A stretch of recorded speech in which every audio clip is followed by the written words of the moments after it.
I haven't even come to the fact that our legal system is also targeting individuals at an exceptionally fast rate.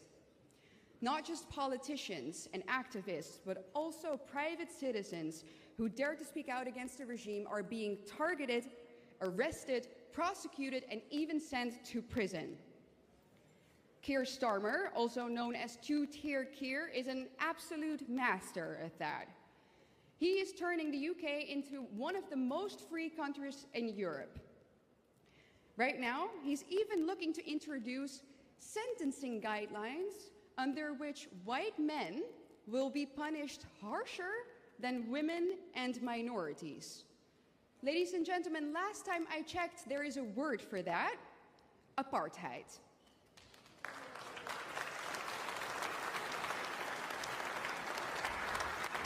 My last example is a personal one.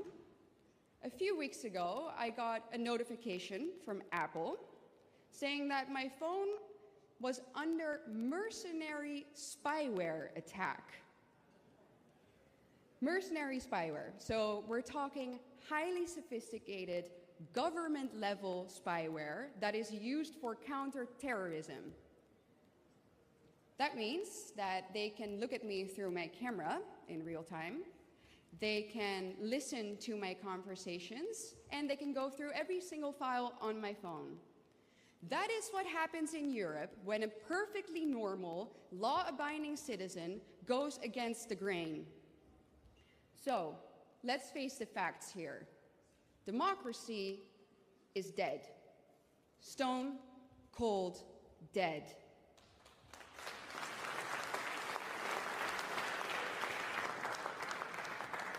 Our regime uses pretty words to hide their intentions, but they pervert and invert our definitions all the time. They say that to maintain peace in Europe, we need to go to war with Russia. They say that to protect democracy, we have to ban right-wing parties. And they say that to safeguard freedom of speech, they need to censor disinformation. Just like in Orwell's 1984, war is peace, freedom is slavery, ignorance is strength.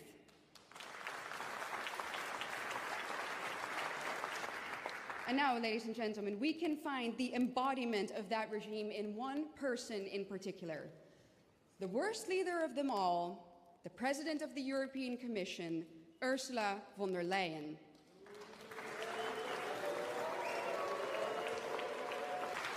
And last but not least, when are we ever going to see those text messages in which she closed a 35 billion euro deal with Albert Bourla, the CEO of Pfizer?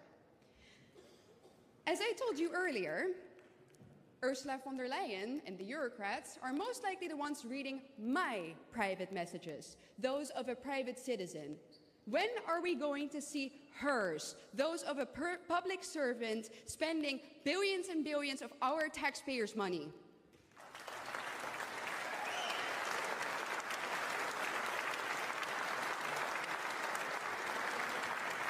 Ursula von der Leyen thinks she is untouchable. She thinks she is above the law. But we are here today to remind her that she is not.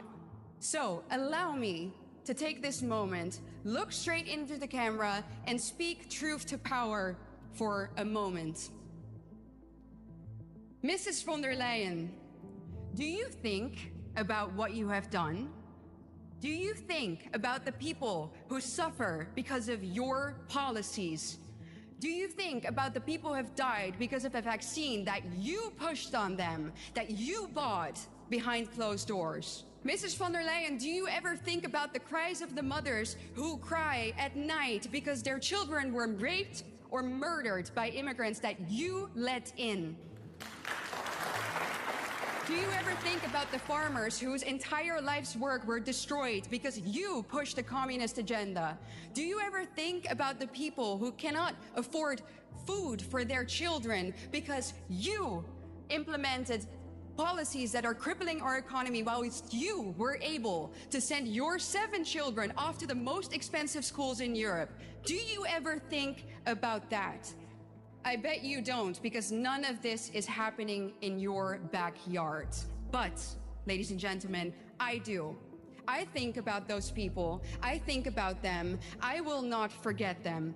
So let me promise you right here, right now, I will not stop fighting for them. I will not stop fighting for the truth, and I will not stop fighting for my people. The time of zero accountability will come to an end, and I will promise you, we will make Europe great again.